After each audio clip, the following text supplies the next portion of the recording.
Katya and Genka have been dating for 2 years. Mom Katya is already worried about the beginning, that her daughter is wasting time with him.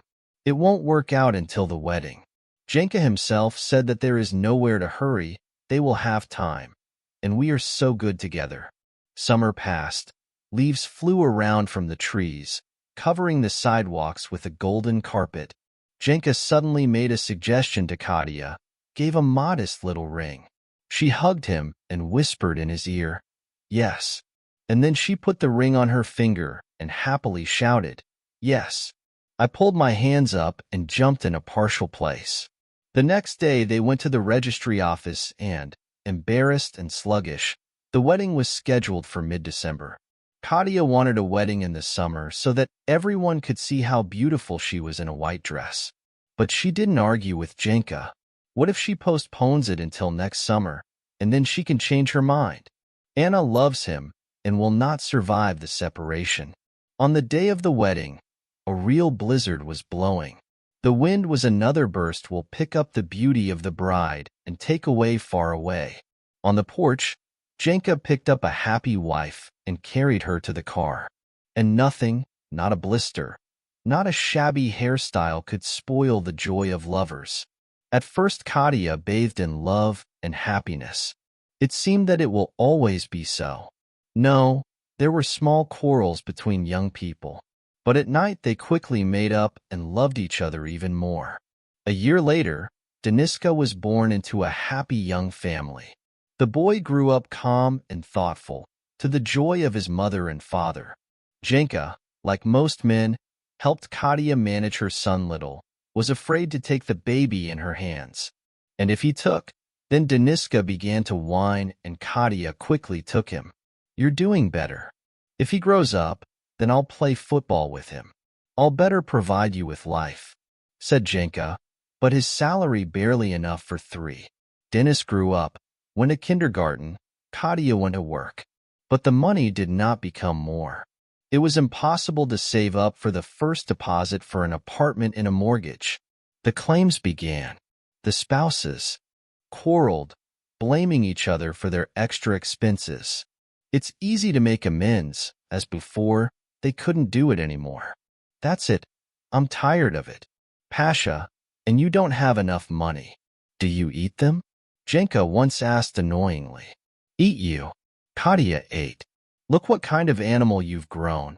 Don't you like my animal? You know, too, changed. I married a beautiful butterfly, and you turned into a caterpillar." Word for word, they quarreled in fluff and dust. Katya, wiping away tears from her eyelashes, went to the kindergarten to pick up Denis. On the way back, listening to the son's lip, she suddenly realized that she could not lose Genka. Now she will come home, hug him, kiss him, and ask for forgiveness. And Genka, as before, will answer the kiss, and everything will remain the same. The cute ones, as you know, are defending themselves, only cheering. The mood rose, and Katya hurried, barely singing to Denis. But the apartment met them in silence and darkness. The jacket of the husband disappeared from the hanger, and the boot is gone. It will cool down and come back, as Genka adored. But Genka never came home, did not answer the phone. In the morning, the map, wrung out by insomnia and bad thoughts, took Denis to the garden and went to work. Somehow she waited for a lunch break, asked for it, feeling bad, but went not home, but to Genka's work. And, repeating the words prepared in advance, she opened the door. Genka stood behind her and kissed a woman. Her hands with bright manicure were whitened on his dark jacket, reminding her of scattered maple leaves.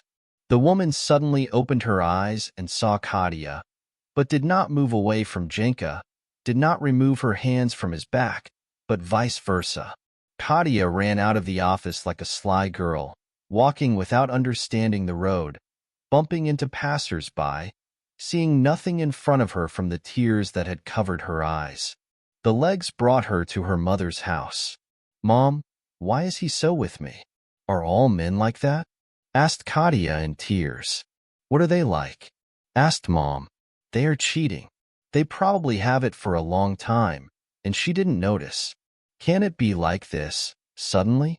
I don't know, daughter. When you love, the whole world is imprisoned in one man. Therefore, it seems to us that if he betrays, then the whole world, all men are traitors. Breathing, Mom said. Nothing will come back. What if not? Over time, the pain will subside.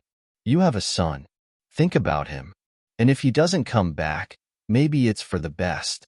You're young. You'll still meet your happiness. You didn't meet him. How do you know? You were just scared that everything could happen again with the other. Yes, you were already big. I was afraid for you. And you have a son. He needs a father. Katya went to the garden to pick up Dennis. Mom, let's play. The son asked the house. Leave me alone. Katya roughly waved at her. I don't like it when you say that. The son said in a trembling voice and no longer came to her. Genka came home when Katya was already putting Dennis to sleep. He took out the suitcase and began to pack his things. Where are you going? Asked Katya, although she had already guessed. I'm leaving you. I'm tired of everything. The quarrels are tired. The apartment is cramped. I'm tired of your look. Genka was nervous, did not look her in the eyes. And we are like? Did you want a wedding? Baby, here and live with him. Genka locked the lightning in the suitcase and threw the room, holding on to the wide-open eyes of her son, and quickly went out into the hallway. The front door clapped. Katya sat on the couch and burst into tears. Someone touched her shoulder. She abruptly threw her head, hoping that this Genka had returned. But her son was standing next to her in a pajama. Mom, don't cry. I'll never leave you like Dad. Katya hugged her son and cried even harder. Then she put her son to sleep and lay down with him. Genka never came back, filed for divorce. Dennis once asked about his father, but after receiving a sharp answer from his mother, he no longer asked questions. No matter how hard and painful it was, life gradually got better. When Dennis went to the first grade, Katya met Vladimir. He was much younger than her. Maybe that's why they quickly became friends with Dennis. More than once Vladimir called Katya married, but she did not hurry to agree. He wants his child, and she was afraid that Dennis would be jealous. And the age difference stopped. Sooner or later, she will meet a younger woman, and she will be left alone with 2 children. One day Katya was cleaning up in the apartment, sending Vladimir for a walk in the yard with Dennis. Suddenly the door opened and Vladimir carried her son with a bloody face on his hands. The boy fell from the slide and cut his eyebrow. They even sewed it in the hospital. Katya realized that Vladimir was not to blame, and with her, Dennis fell down many times. But the feeling that if Dennis was his own son, this would not have happened. I would not have left her. Soon their relationship with each other went to nothing. Mom, don't worry, I will never leave you. Again then the son said. Katya did not bring anyone to the house anymore. She did not introduce her son to anyone. Dennis grew up and became a nice teenager, then a teenager. Katya was proud of her son, but she was also worried. The girls ran after him. She will get married. She will stay alone. Such a part of the mother grew up. Let go. I live alone. You will get used to it too. Grandchildren will go. It will never be boring. Miserable mom, calm down. Indeed, what am I thinking about myself? Mom is getting old. She also needs help. I will move to her. Let Dennis live with his wife in this apartment. Katya decided. But Mom got sick and died a year later, having time to hire a grandchild for her apartment. And then suddenly came the ex-husband. Tired, unkempt. He complained that when he was healthy, women would take care of him, and when he got sick, no one needed him. As the former mother-in-law lives. And after learning that she died, he began to scold fate with heat, that he played a bad joke with him, that he lost his wife and son because of stupidity. He hinted that he had little left to live, only he loved his life, that one Katinka. In general, he pressed for pity. Mom, who do we have? He quickly threw off his jacket, shoes, and entered the kitchen. The man at the table stood up to meet him. "Hello, son. How have you grown up?" "With respect," he said. A smile crawled out of Dennis's face. "What kind of son are you?" he asked sharply. "Dennis." Mother gave a voice from the window where she stood, holding you in her hand. "But I don't know him. I don't remember. At first I was waiting for you to come to the kindergarten with me. Then I was waiting for you to come to my birthday party. I was waiting for a present. But you never came. You never asked me how I was living, son. How I grew up, how I was doing at school. And I was waiting, but didn't show my mother my face," Dennis said, and father lowered his head lower and lower. "Where have you been?" "With a young lover. And when she got pregnant, you made her abort. Then there was another, the third." "Dennis, where are you from?" "I found him, wanted to look at him, find out why he left us. I disliked you." "Okay, but what am I guilty of?" Dennis turned his gaze at his mother on Gennady. "Why did you leave me? Why did you come now?" Another lady stood out on the street. "Did you remember your wife and son? Or maybe you learned about the apartment left by me by your grandmother. I figured out that you were sick, pressed and pressed. When I was little, I was also sick, but you never came. You didn't embarrass me." "Dennis, stop it. You can't do that. He's your father." "No. He participated in my appearance into the world, and you were the father. It was you who brought him up like that, set me up against me, talked about filth." Gennady Katerini turned to the side, staring at Dennis' kitchen door. "By the way, I participated in your life, paid alimony."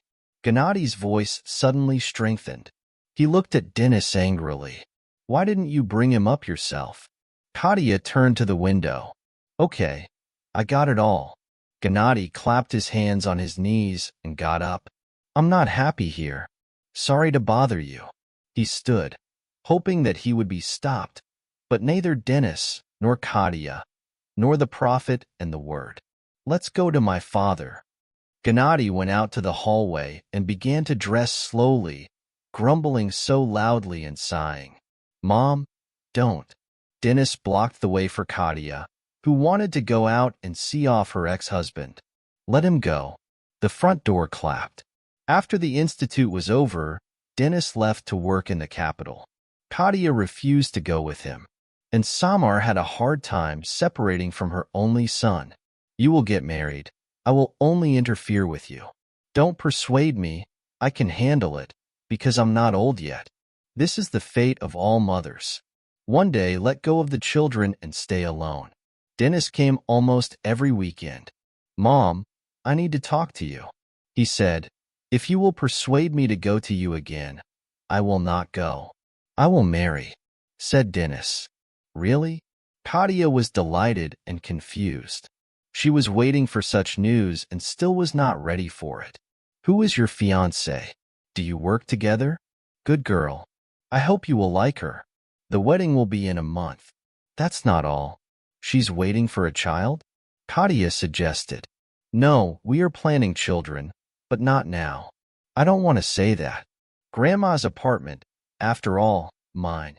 "Yes, of course. Do you want to live in it with your wife?" "No, I want to sell it." "How?" Katya was horrified. "Don't interrupt. In the next house where I live, an inexpensive one-room apartment is being sold. I have a mortgage and I want to buy it for you. But I don't have all the money. You will live with me next door, but you will not interfere." "How is that?" "And this apartment can be rented. If you want, you can always come back here." "Dennis." Tears fell in Katerina's eyes.